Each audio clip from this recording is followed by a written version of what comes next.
গৌরগঞ্জ রাজ্যের পার্শ্ববর্তী রাজ্য বল্লভপুর। সেই বল্লভপুর রাজ্যের সেনাপতি প্রবণ কুমার তার পিতাকে নিয়ে প্রচণ্ড চিন্তিত এবং বিধ্বস্ত অবস্থায় যুবরাজের কাছে ছুটে আসে। আমার পিতাকে আপনি বাঁচান যুবরাজ, আমার পিতাকে আপনি বাঁচান। আচ্ছা, শান্ত হও, শান্ত হও। কি হয়েছে আমাকে সবটা খুলে বলো।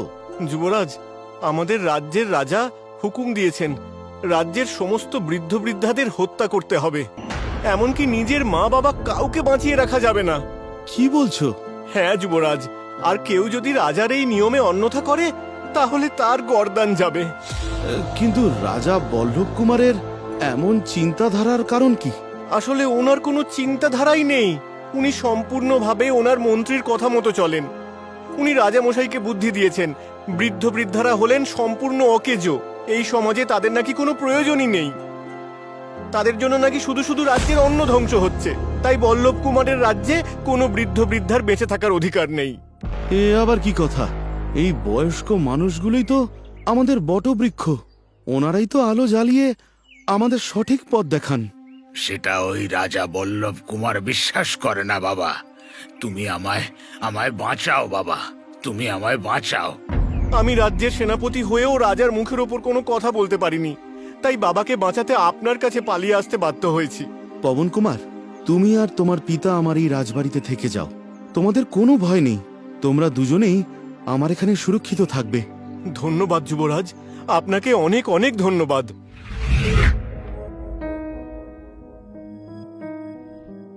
কি বলছেন যুবরাজ? বৃদ্ধদের হত্যা করার হুকুম? এমন নির্মম হত্যার হুকুম বল্লভপুরের রাজা কিভাবে করতে পারেন?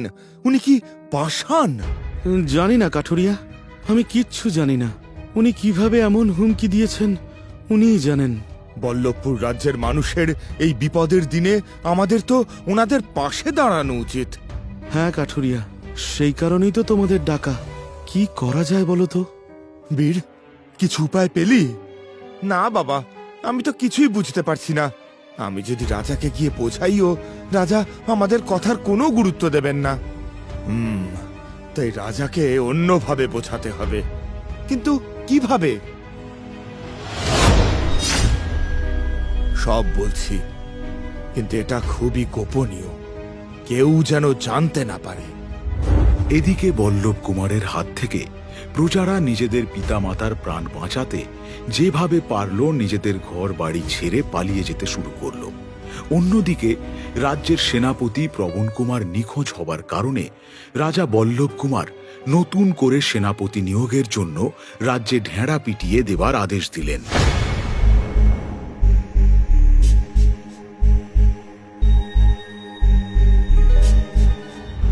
শুনুন শুনুন শুনুন, বল্লভপুর রাজ্যে নতুন করে সেনাপতি পদে নিয়োগ হতে চলেছে। আপনারা যারা যারা নিজেদেরকে এই পদের জন্য যোগ্য বলে মনে করছেন, তারা অতি শীঘ্রই রাজবাড়িতে আসুন এবং উপযুক্ত পরীক্ষার মাধ্যমে নিজেদেরকে নির্বাচিত করুন। শুনুন শুনুন শুনুন, বল্লভপুরের রাজ্যে নতুন করে সেনাপতি পদে নিয়োগ হতে চলেছে। আপনারা বল্লভপুরের মানুষেরা রাজা বল্লভ কুমারের প্রতি এতটাই ভীত ছিলেন যে তারা কেউই সেনাপতি হবার জন্য রাজার নিকট গেলেন না। এদিকে সেনাপতি ব্যতীত রাজ্য চালানো রাজার কাছে বেশ কঠিন হয়ে ওঠে। এর ফলে রাজাও বেশ চিন্তিত হয়ে পড়েন। এমন সময় বীর রাজা বল্লভ কুমারের রাজসভায় এসে উপস্থিত হয়।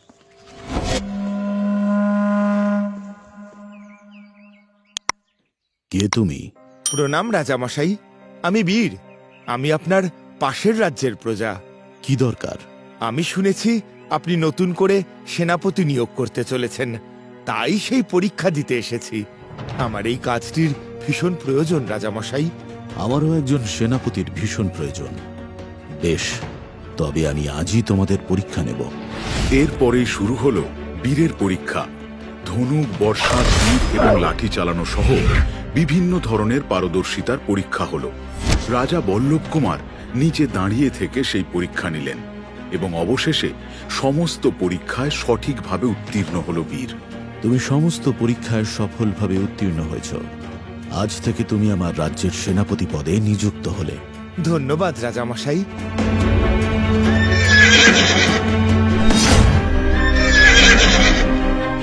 না না না না না, যাচ্ছে না, যাচ্ছে না।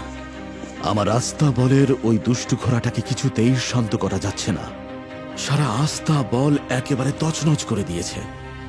মন্ত্রী, বলো বলো, তাড়াতাড়ি কিছু একটা উপায় বলো, কিভাবে আমি আমার ঘোড়াটিকে বশে আনতে পারি। রাজা বল্লভ কুমার রাজা হলেও তিনি আসলে ছিলেন তার মন্ত্রীর দাস।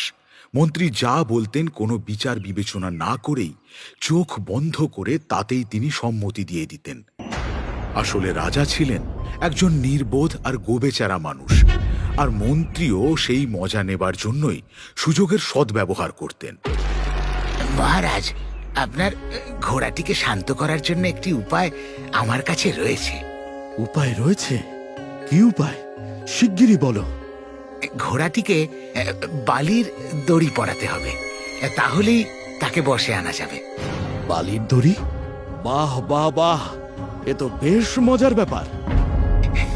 হ্যাঁ মহারাজ, আপনি রাজ্যে ঘোষণা করে দিন যে ঘোড়াটির জন্য রাজ্যের সবাই যেন বালির দড়ি তৈরি করে আনে, আর যেই বালির দড়ি তৈরি করতে না পারবে তার গর্দান যাবে। বোঝা গেল?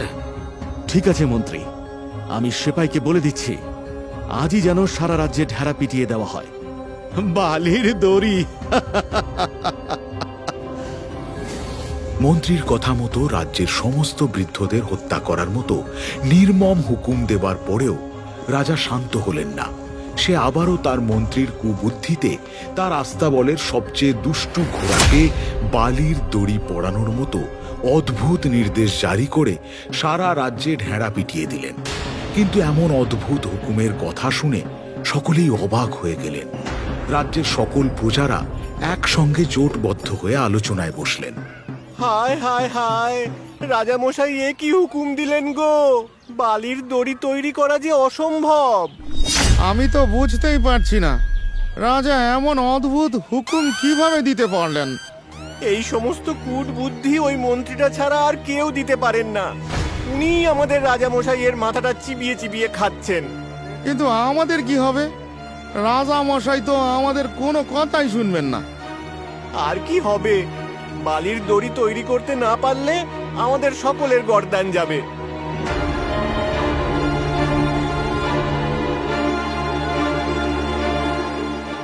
তোমাদের কোনো চিন্তা নেই, তোমাদের কিচ্ছু হবে না। আরে, এটা ওই নতুন সেনাপতিটাই না? হ্যাঁ, ওই সেনাপতিটাই তো। হ্যাঁ হ্যাঁ, ওই সেনাপতিটাই তো। হ্যাঁ, আমি তোমাদের এই রাজ্যের নতুন সেনাপতি। ভয় পেও না, আমি তোমাদের সাহায্য করতে এসেছি।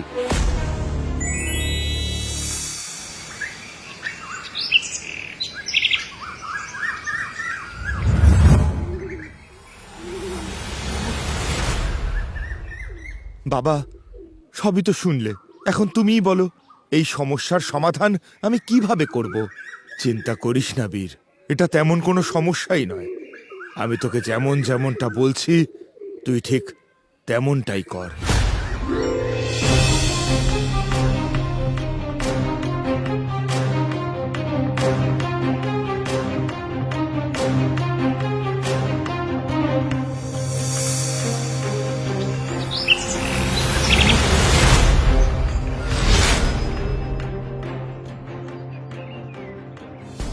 রাজামশাই, আপনার আস্তাবলের ঘোড়াটিকে বাঁধার জন্য আমি একটা বালির দড়ি তৈরি করব, কিন্তু একটা সমস্যা আছে।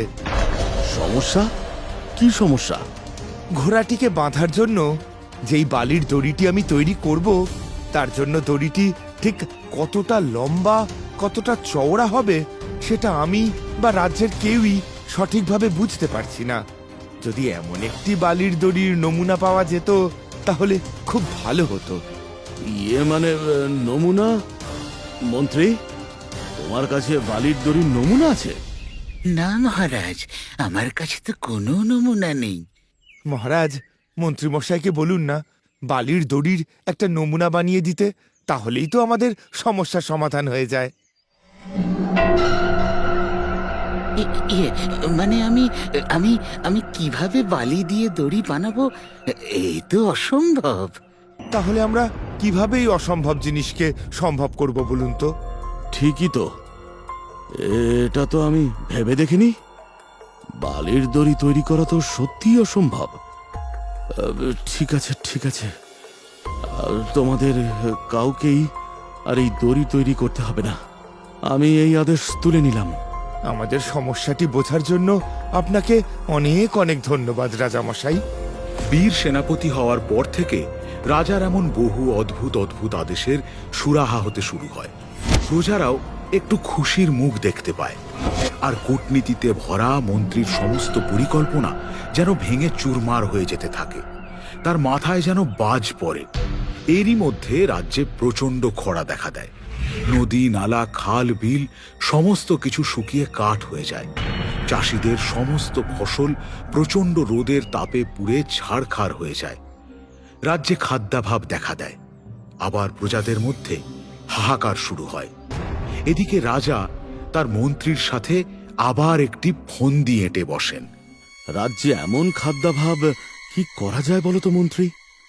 মহারাজ, আপনি কেনই নিয়ে এত চিন্তা করছেন? চিন্তা করার জন্য প্রজারা তো আছে।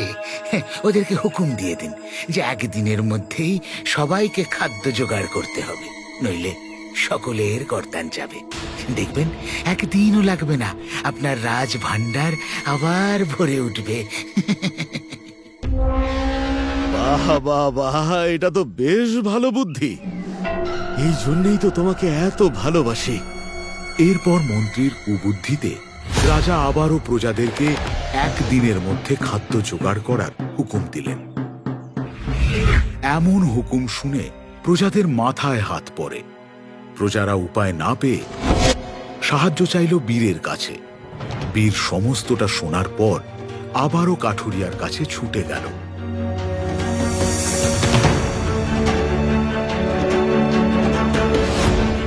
বাবা, আমি ঠিক বুঝতে পারছি না কি করব। এই অনাহার কালে মাত্র একদিন সময়ের মধ্যে কোথা থেকে এত খাবার জোগাড় করব, কিছুই মাথায় আসছে না। এখানে আমরা কিছুই করতে পারবো না রে। তবে একজন আছেন যিনি আমাদের এই বিপদে সাহায্য করতে পারেন। কে? পিঁপড়ে রাজা। পিঁপড়ে রাজা?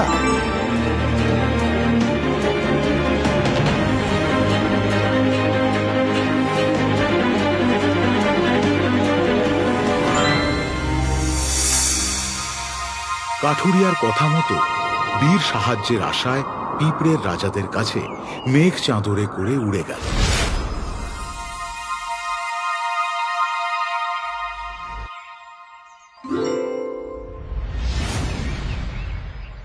তারপর পিঁপড়ের রাজাকে সমস্ত ঘটনা খুলে বলল। বীর, তুমি যে এত ভরসা করে আমাদের কাছে এসেছো, এতে আমি খুব খুশি হয়েছি। তোমার পিতা এককালে আমাদেরকে বিপদ মুক্ত করেছিলেন। আজ আজ আমি তোমাদেরকে এই বিপদ থেকে মুক্ত করার যথাযথ চেষ্টা করব, আমি কথা দিলাম। পিঁপড়ের রাজা বীরকে এই বিপদ থেকে মুক্ত করার আশ্বাস দিলেন এবং তার সমস্ত সৈন্যবাহিনীকে নির্দেশ দিলেন, শোনো সৈন্যদল, আজ তোমাদের বন্ধুর বিপদ হয়েছে। এই বিপদে আমাদের সাহায্য করতেই হবে। তোমরা যেখান থেকে পারো তাদের জন্য খাদ্য নিয়ে এসো, কেমন?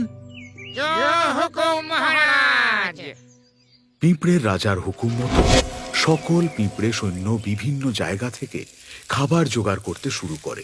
আর একদিনের মধ্যেই সেই লক্ষ লক্ষ পিঁপড়ে সৈন্য খাবার এনে জড়ো করতে লাগলো বল্লভপুর রাজ্যে এবং সেখানে খাবারের পাহাড় করতে লাগলো। এই দেখে বল্লভপুরের রাজা অবাক হয়ে গেল, আর প্রজাদের মুখেও হাসি ফুটে উঠল। মহারাজ, এইবার আশা করি আপনি আর কারোর গর্দান নেওয়ার কথা বলবেন না। মন্ত্রী, এসব কি হচ্ছে? সেনাপতি বীর তো সমস্ত সমস্যার সমাধান করে দিয়েছে।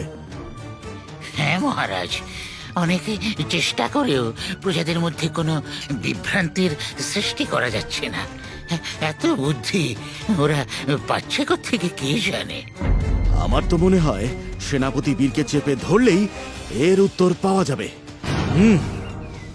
এরপর বল্লভ কুমার বীরকে ডেকে পাঠায় এবং তাকে জিজ্ঞাসা করে, এই যে সেনাপতি বীর, তোমার মাথায় এত বুদ্ধি আসছে কোথা থেকে? আমার সেরকম কোনো বুদ্ধি নেই মহারাজ। আমি যা কিছু করেছি আমার পিতার কথা মতো করেছি। তোমার পিতা? সে কি? তার মানে তুমি তোমার পিতাকে হত্যা করনি? আমি যে সমস্ত বৃদ্ধাদের হত্যা করার নির্দেশ দিয়েছিলাম। না মহারাজ, করিনি। কারণ আমি তো এই রাজ্যের মানুষ নই, তাই আপনার এই আদেশ আমি শুনিনি। আর এমন নির্মম আদেশ না শুনে আমি মনে করি আমি খুব ভালো কাজ করেছি। আর প্রজাদেরও এই নির্মম আদেশের বিরুদ্ধে প্রতিবাদ করা উচিত ছিল। পিতা মাতারা আমাদের কাছে বটবৃক্ষের মতো, নিজেরা ঝড় জল রোদ সহ্য করে আমাদের সারা জীবন ছায়া প্রদান করেন। তাদেরকে হত্যা করার মতো ঘৃণ্য আদেশ আমি অন্তত মানতে পারবো না। বীরের কথা শোনার পর রাজা বল্লভ কুমার নিজের ভুল বুঝতে পারেন। ঠিক বলছো বীর, আমি আমার ভুল বুঝতে পারছি। এই মন্ত্রীর কথা শুনে আমি এমন নির্মম আদেশ কিভাবে দিয়েছিলাম সেটা আমি এখন ভাবছি। আমি অনেক বড় অন্যায় করে ফেলেছি। এত বড় অন্যায় আমি কিভাবে করলাম? কিভাবে শান্ত হন মহারাজ, শান্ত হন। কিভাবে শান্ত হব বীর? যাদেরকে আমি হত্যা করার আদেশ দিয়েছিলাম তাদের তো ফিরিয়ে আনার আর কোনো পথ নেই। আছে, কই সবাই আসুন।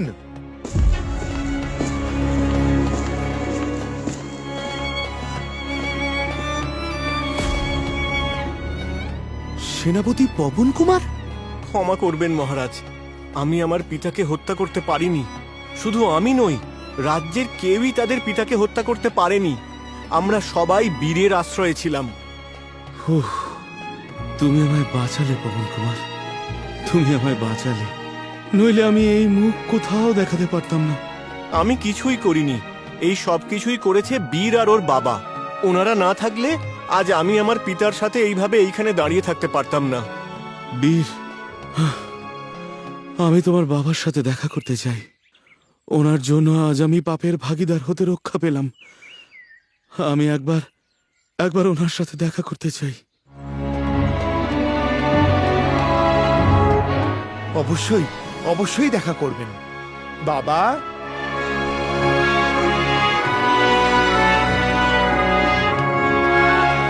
প্রণাম মহারাজ। না না, আমাকে প্রণাম করে ছোট করবেন না। আজ আপনার বুদ্ধিতে আমি পাপের ভাগীদার হতে রক্ষা পেয়েছি। আপনার কাছে আমি ভীষণভাবে কৃতজ্ঞ।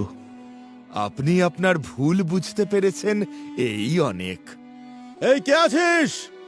মন্ত্রীকে বন্দি কর। আজ থেকে এই রাজ্যে কোনো কূটনীতিবিদ থাকবে না, শুধু থাকবে শান্তি আর শান্তি।